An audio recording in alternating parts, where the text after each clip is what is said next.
नमस्कार, आप देख रहे हैं एबी स्टार न्यूज़ और मैं हूं आपके साथ अब्दुल समद। बुलेटिन की शुरुआत करेंगे देवभूमि उत्तराखंड की तमाम बड़ी खबरों के साथ। अयोध्या में उत्तराखंड के लिए भूमि आवंटित की गई है, जिसके बाद अब मुख्यमंत्री पुष्कर सिंह धामी ने बधाई दी है। आवंटित की गई भूमि के रजिस्टर पर बधाई दी है। तो अयोध्या में उत्तराखंड सरकार को आवंटित की गई भूमि की रजिस्ट्री मुख्यमंत्री पुष्कर सिंह धामी ने बधाई दी है। पूर्व में किए गए वादे के अनुरूप भगवान श्री राम की पावन जन्मस्थली श्री अयोध्यापुरी में उत्तराखंड सरकार को आवंटित की गई भूमि की आज रजिस्ट्री हो गई है। ऐसा करने वाला उत्तराखंड पहला प्रदेश बन गया है। प्रभु श्री राम के आशीर्वाद से जल्द ही श्रद्धालुओं की सुविधा के दृष्टिगत उत्तराखंड भवन का निर्माण कार्य प्रारंभ किया जाएगा। उन्होंने प्रदेश के सभी राम भक्तों को बधाई दी है।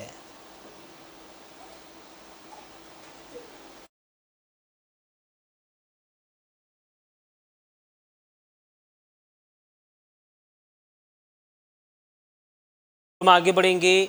खटीमा हल्द्वानी में आवासीय पट्टा आवंटित किए गए हैं, जिसके बाद अब हितग्राहियों को 47 पट्टे का वितरण किया गया है। एसडीएम ने प्रधानमंत्री नरेंद्र मोदी और सीएम का आभार व्यक्त किया है। तो ये खबर जनपद उधमसिंह नगर के खटीमा से है, जहां झुग्गी झोपड़ी में रहने वाले गरीबों को आवासीय पट्टा प्रदान करने का काम अगुवाई में प्रशासन ने शुरू कर दिया है। वहीं आज हल्दीघेरा में सांकेतिक तौर पर 47 लोगों को पट्टे का वितरण किया गया है। आने वाले समय में उन्हें आवासीय योजना से लाभान्वित किया जाएगा। वहीं जिस सपने को गरीबों ने कई दशकों से अपने दिलों को संजोया था, आज वो पूरा हुआ है। मैं बहुत खुश हूँ। गरीब के लिए, लाभार्थी के लिए हम हुए और प्रधानमंत्री साहब को हम बहुत बहुत धन्यवाद करते हैं। मुख्यमंत्री हमारे राज्य सरकार माननीय धामी जी को भी बहुत बहुत धन्यवाद करते हैं, जो हमें गरीबों के लिए आवास का प्रमाणित किए। बहुत बहुत धन्यवाद। देखिए 47 लोग जिनको भूमिहीन की कैटेगरी में थे, उनको हमने आवासीय पट्टे आज कब्जा दिलाया। उनका स्वीकृति तो पहले ही इसकी हो चुकी थी। आज उनको बाकायदा हमने कब्जा दिलाया मौके पे। 47 लोग हैं ये भूमिहीन, जिनको प्रधानमंत्री आवास योजना के अंतर्गत आवास बनाने के लिए भी सरकार द्वारा मदद की जाएगी। एक 2 एकड़ है देखिए पूरा, और जैसे ज़रूरत पड़ेगी तो 5 लोग और इसमें हम अकोमोडेट कर सकते हैं, जिनको मतलब आवासीय पट्टे अगर बनाने हों तो उनको भी हम यहाँ पर भूमि का आवंटन कर सकते हैं। 100 स्क्वायर फीट हम प्रत्येक व्यक्ति को दे रहे हैं। मैं बहुत खुश हूँ।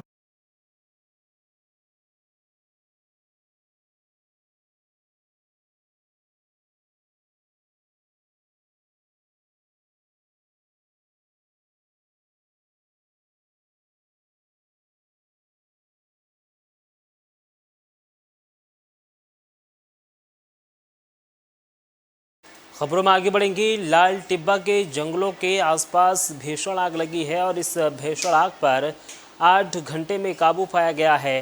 सभी डीएफओ को वहां पर जाने के भी निर्देश दिए गए हैं। तो पहाड़ों की रानी मसूरी में छावनी परिषद के लाल टिब्बा क्षेत्र के जनाबदी वाले क्षेत्र के पास एक जंगल में भीषण आग लग गई और ये भीषण आग इतनी ज़बरदस्त थी कि करीब 8 घंटे में इस आग पर काबू पाया गया है। जंगल में लगी आग पर काबू पाने की कोशिश की गई। डीएफओ मसूरी अमित कवार ग्राउंड जीरो पर उतरकर वन विभाग के कर्मचारियों के साथ आग को बुझाने का प्रयास करते हुए देखे गए।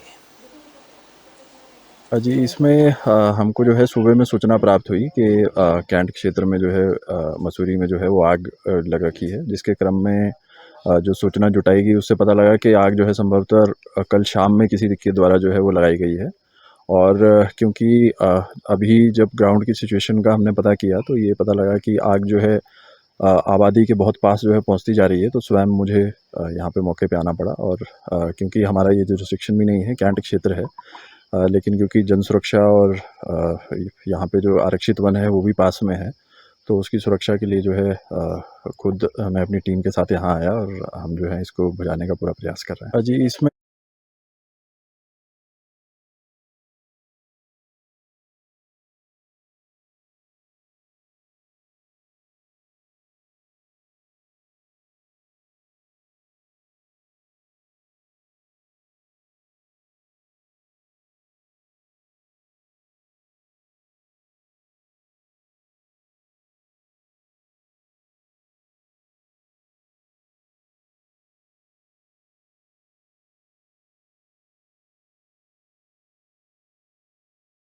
खबरों में आगे बढ़ेंगे। उत्तरकाशी पुलिस की चारधाम यात्रा की तैयारियों को लेकर लगातार बैठकें जारी हैं और तमाम व्यवस्थाओं को अंतिम रूप दिया जा रहा है। सुरक्षित यात्रा करवाना उत्तरकाशी पुलिस की प्राथमिकता है। तो चारधाम यात्रा 2024 के लिए उत्तरकाशी पुलिस ने तैयारियां पूरी कर ली हैं। यात्रा के सुगम, सुरक्षित और सफल संचालन के लिए पुलिस द्वारा की गई व्यवस्थाओं के संबंध में पुलिस अधीक्षक उत्तरकाशी अपर्णा यदुवंशी द्वारा पुलिस कार्यालय में पत्रकार वार्ता की गई। उन्होंने बताया है कि श्रद्धालुओं को सरल और सुरक्षित यात्रा करवाना उत्तरकाशी पुलिस की प्राथमिकता है। विगत यात्रा के अनुभवों से इस बार उत्तरकाशी पुलिस ने यात्रा के लिए विशेष तैयारियां की हैं। जिले में यात्रा रूट को 2 सुपर जोन और 7 जोन और 20 सेक्टरों में बांटा गया है। सरल, सुगम, सुखद और सुरक्षित चारधाम यात्रा के लिए पूरी तरह से प्रतिबद्ध है।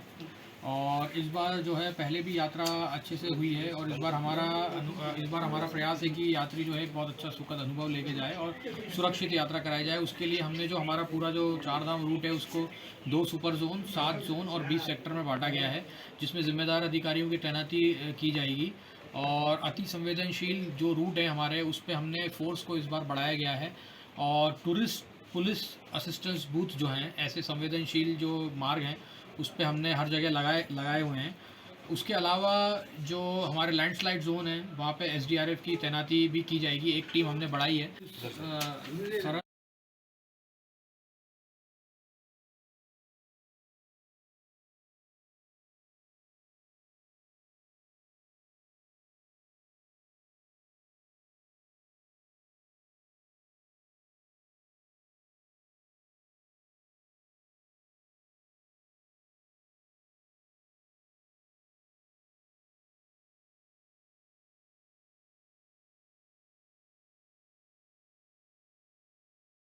खबरों में आगे बढ़ेंगे। देहरादून से खबर है, जहां पटाखा फैक्ट्री में भीषण आग लग गई है और इस आग को काबू में पाने के लिए दमकल विभाग की टीम मौके पर पहुंच चुकी हैं। आग लगते ही इलाकों में हड़कंप मच गया है। तो देहरादून में ISBT के पास एक पटाखा फैक्ट्री में भीषण आग लग गई, जिसके बाद घटना की जानकारी मिलते ही दमकल विभाग की टीम और पुलिस मौके पर पहुंच गई और कड़ी मशक्कत के बाद आग पर काबू पाया गया। आपको बता दें कि आग लगने के कारणों का अभी तक स्पष्ट नहीं हो पाया है। वहीं पुलिस मामले की जाँच में जुट गई है।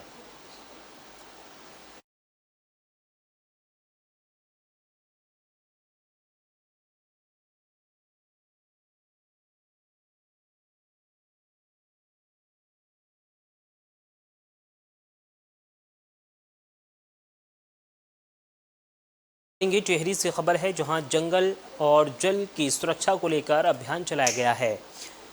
जल संरक्षण और पेयजल स्रोतों के मुद्दे पर चर्चा की गई है। महिलाओं ने प्रशिक्षण दिए जाने की भी आवश्यकता बताई है। तो विकास खंड प्रतापनगर की ग्राम पंचायत कोठगा और मिश्रवाल गांव में स्वयं सहायता समूह की महिलाओं जल जंगल की सुरक्षा के लिए सामूहिक रूप से अभियान चलाया गया। इस दौरान जंगलों में आग की घटनाओं को रोकने, जल संरक्षण और पेयजल स्रोतों के रखरखाव पर चर्चा की गई और इन कार्यों में समूह की भागीदारी सुनिश्चित करने को लेकर एक निर्णय लिया गया। साथ ही स्वयं सहायता समूह के CCL और आजीविका संवर्धन के लिए क्रियाकलापों के विषय में भी चर्चा की गई।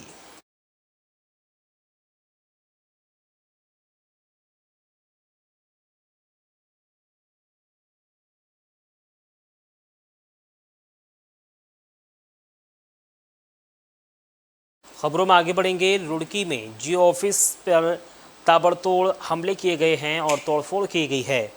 कर्मचारियों ने अपनी भागकर जान बताई है। मौके पर पहुंची पुलिस और जांच में जुट गई है।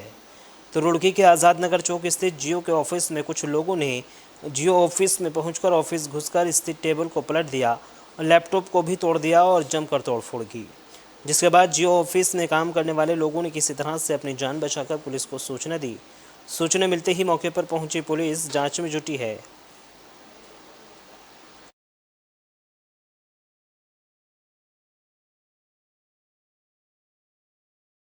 और फिलहाल इस बुलेटिन में सिर्फ इतना ही। देश और दुनिया की तमाम बड़ी खबरों के लिए बने रहिए AB स्टार न्यूज़ के साथ। नमस्कार।